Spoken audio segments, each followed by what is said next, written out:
Le voy a pedir a don David que nos grabe, a don David y a la querida Diana que nos grabe para ir a la siguiente información.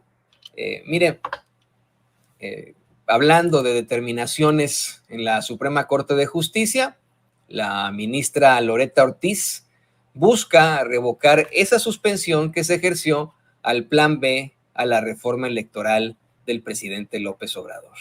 Algo que pues es propositivo. Mire, yo no voy a cansar en decir que el Plan B es un parche a lo que verdaderamente necesitan los mexicanos, que es una reforma electoral.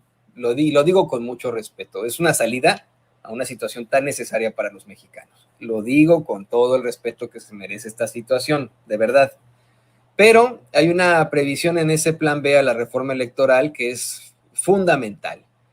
El voto de nosotros los mexicanos en el extranjero, específicamente de los mexicanos que radicamos aquí en los Estados Unidos, que somos entre 40 y 50 millones. Bueno, eso contando a los chiquillos. Los chiquillos obviamente no pueden votar sino hasta que tengan 18 años, ¿no?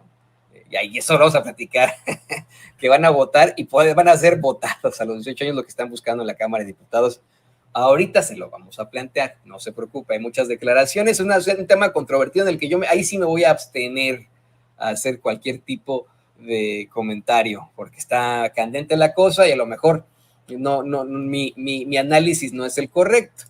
Pero bueno, le decía, está esta previsión muy importante que es que los mexicanos podamos votar en los consulados, podamos votar de manera electrónica, que podamos utilizar la matrícula consular, el pasaporte o la misma credencial del lector, y que no sea ese trámite larguísimo en el que uno tiene que llamar al INE, tiene que hacer un trámite, le tienen que mandar a su casa el paquete electoral, tiene que realizar todas las firmas y etcétera en el paquete electoral, tiene que regresarlo a una agencia para que regrese a... Bueno, no sé, una situación verdaderamente ridícula. Y me parece que por eso es muy propositivo que la ministra Loretta Ortiz, no todo está perdido en la Suprema Corte de Justicia de la Nación, proponga que se suspenda se revoque la suspensión que implantó ese ministro jocoso, Lainez Potisek, que don David siempre tiene guardado ahí en sus archivos para demostrar cómo están desafortunadamente nuestros ministros de la Suprema Corte de Justicia de la Nación. Ya ve usted que este señor pues confunde a uno, al verlo piensa que es un personaje de esos programas que no dan risa, de Ortiz de Pinedo y de Televisa y etcétera. Este señor que usted tiene en pantalla, que va a ver a continuación, fue el que busca suspender el Plan B a la reforma electoral, mientras la ministra Loretta Ortiz busca suspender esa suspensión, busca revocar esa suspensión. Vamos a ver al ministro Lainez Potisek, ¿no? Y de ahí seguimos con la nota. Como ya se ha señalado aquí, y como lo dijo la Margarita, estar cuidando su apellido, de pronunciar bien su apellido, perdón. Como lo dijo la ministra Margarita Ríos Farjat. Bueno, pues ese, como lo dice el Lainez Potisek, buscan ahora revocar esa suspensión que estableció ahí en la Suprema Corte de Justicia de la Nación.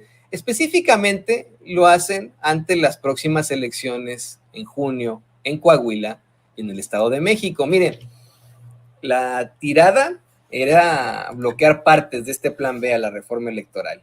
Lo que primero les convenía más era que se bloqueara el hecho de que perdieran sus privilegios los que ya se iban. El Porfirito Raimundo, ¿cómo se llama? Edmundo Jacobo, quien por cierto hasta tiene defensora, fíjese, en la conferencia de prensa mañanera.